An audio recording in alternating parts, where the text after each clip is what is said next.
So ngayon nandito na at magrarap na ulit. Kasama natin sa harap mga batang makulit. O diba ang lupit kahit saan mo dalhin. Kahit na minsan sila ay pinapalo pa rin. So na kayo masyadong makulit.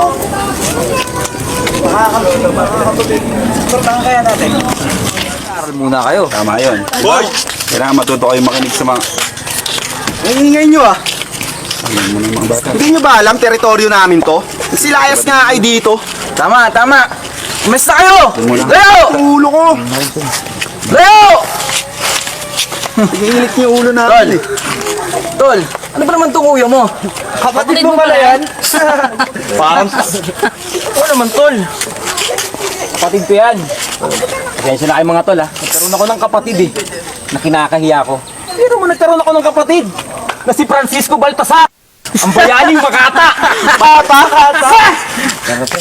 Diyan na sila. Pabayaan mo na yan. Basta nga kayo. Kunin mo ka. Kahit babalik sa teritoryo namin ha. Tatama kayo sa amin Walang eh. kwenta. Umalis na kayo, mga galing. Contest dyan sa bayan. Okay, ilang araw na lang. Kailangan Sige natin. pagandaan yan. Ninusulat ka na ba dyan? Ito, meron akong tinatapos dito. Sige, meron. Bataang lumaki na walang gabay ng mga magulang. Sino pa kaya ang magsasabing may pag-asa pa? Ang gang bumangon ka sa pagkadapa. Ito ang aking kanta. Di pa huli ang panahon. Kaya ngayon magbago ka. verse na lang. Mga gusto niyo Pusin natin to. Para ano na. Andito naman pala kayo. Kaya pala parang may nag-aaway na pusa na naman sa bubong natin eh. Brad, Teka, huwag ka magsalita. Matutulog na ako, inaantok na ako. O kaya doon kayo sa labas. Iingay nyo. Kabataang lumaking walang gabay ng mga Sura! Thank you Lord sa lahat ng biyaya at pagmamahal.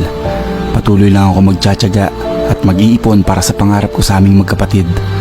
Maraming salamat po sa talentong ipinagkaloob niyo sa akin. Maraming salamat.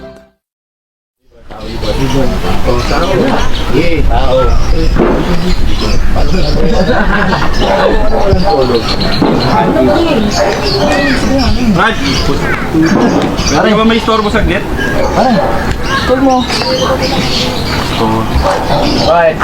Kinuha mo ba yung pera ko? Anong problema mo? Yung perang iniipon ko.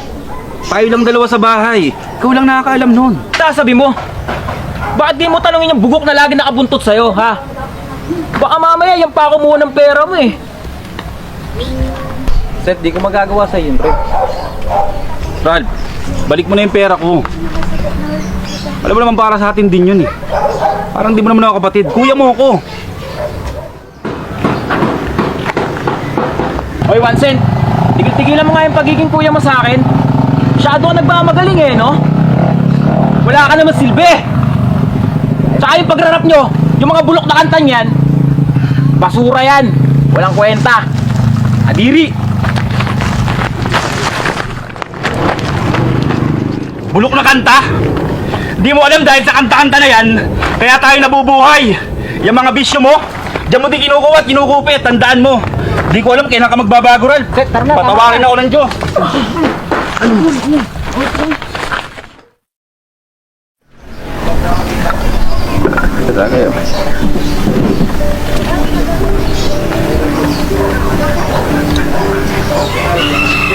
Alam mo, Kirby, hindi ko na naiintindihan si Ralph eh.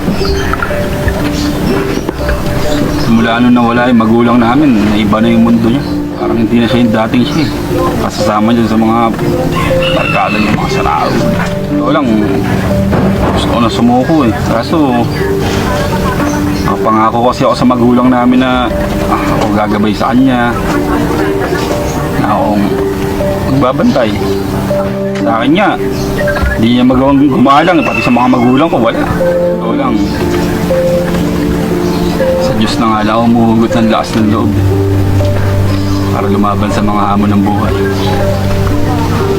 Siya na rin nagiging inspirasyon ko para magpatuloy sa pagkanta ko. Sa pagrarap. Para sa mga pangarap ko, para sa amin dalawa. Isipin mo mabuti kung bibitaw ka. Ano kinabukasan nyo? Walang iba magtutuwid sa kanya para mapunta sa magandang buhay. Hindi ikaw lang. Damo yan. Salamat, Tol. Salamat. Yun. Alam mo pare, pungas ka eh, no? Anong gusto mo? Tumumba ka dyan, ha? Pati ba naman sa grupong to, magtatalunan tayo? Bibiro ka ba? Hindi kita tatalunin, ginakausap ko lang siya tama, pre. Si Raulo, di mo ako malilin lang. Kung kuya mo nauuto mo, ako hindi. Ginausap mo yung shota ako? Anong sabi mo? Hiwalayan ako, ha? Nakahuli ko kayo ng kapatid ko. Ang kapatid kong babae, ha? Papatusin mo? Talagang na tayo dito? Tama lang yan sa'yo.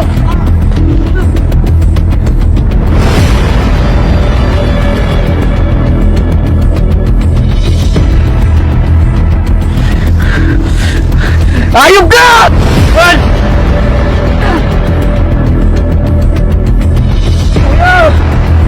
Kuya! Tulong! Tulong! Kuya, patawarin mo ako. Hindi ko nakita yung mga bagay na pagpapahalaga mo sa akin. Pangarap mo para sa atin. Sobrang dami mong kabutihan na ginawa para sa pamilya natin, pero ako, binaliwala ako lahat. Sakit pala, kuya. Ininsulto kita sa pagrarap mo, kuya. Na-realize ko na sobrang mali yung ginawa ko, kuya. Nahiya ako sa'yo. Nakaawa ako sa'yo, kuya. Yung pagrarap mo na yan, pangako, ako na mismo magtutuloy yan para sa'yo, kuya. Kuya, tawarin mo sana ako. Mahal na mahal kita.